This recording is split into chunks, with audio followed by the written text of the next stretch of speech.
Hey, welcome back up here to Dunraven. We're about to cut a big black walnut. We promised you a video full length. This one is about 29 to 30 inch diameter on this side. It's 10'5", and on the small end it is about 25. So these will be some nice slabs. We're going to use the new Mechmaxx 36 also. See what we get. We ain't gonna bore you with every cut, but we'll give you a few highlights and then we'll show you each slab as we go through. So thanks for watching, like and subscribe. We'll be right back. All right, we're back. We got the first cut done. Took the top of the log off. Very dry, older log, but it looks like it's gonna have some pretty good color to it. So we'll be back as we get more slabs off. Thanks for watching. Alright, we're back. We got the next cut off here, so getting down there. She's solid. This one's solid. I think the bottom part that was attached to this log is the one that had the burls and was rotten, but looks like it's going to make some pretty nice wide slabs, so that's what we want. So stay with us. We'll be right back.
Back. We hit a hard spot in the log. I don't know.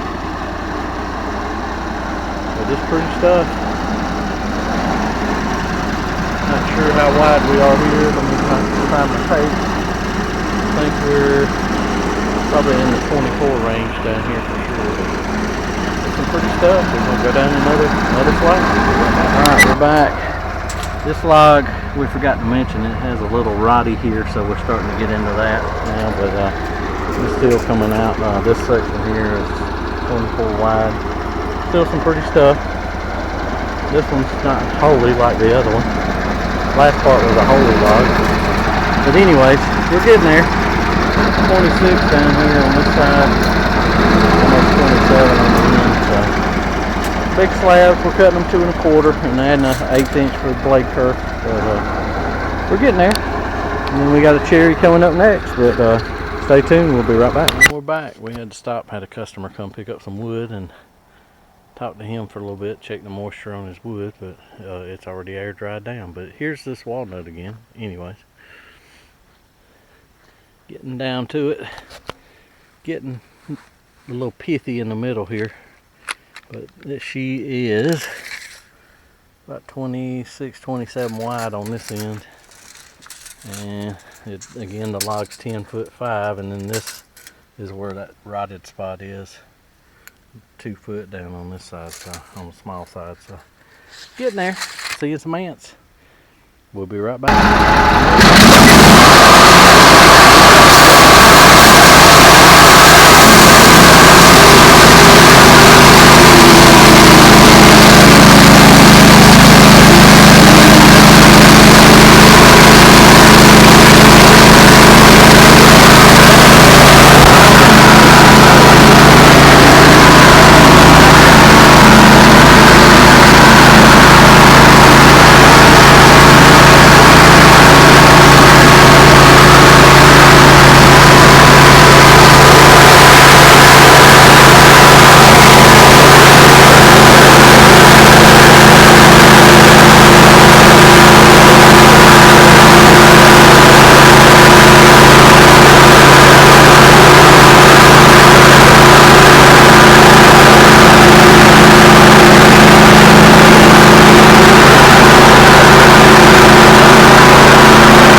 hard stuff.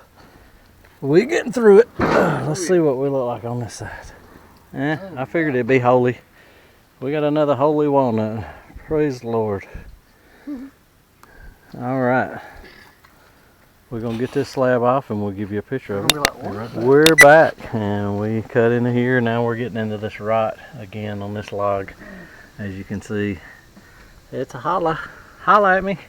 Anyways, we got it down. Still some pretty stuff. Unfortunately, the widest slabs are now have this rot piece going through them, but great for epoxy. So, and that's what most of these are going to be going for. But anyways, appreciate you watching, and we'll be right back. We finished everything up. We got a big 4-inch slab on the bottom. We kept it that way, thinking possibly rip it down and make 4 mantles out of it, unless somebody wants a big slab, or 3 good mantles if you cut this little rotted spot out. But overall, pretty good log. This log right here, or this slab, is a big one. It's 86 board feet in this one. So, and these are going in the kiln. So, if anybody's interested, reach out and let us know. Contact information is in the description. And have a good day, and thanks for watching. Like and subscribe, and we'll see you on the next one.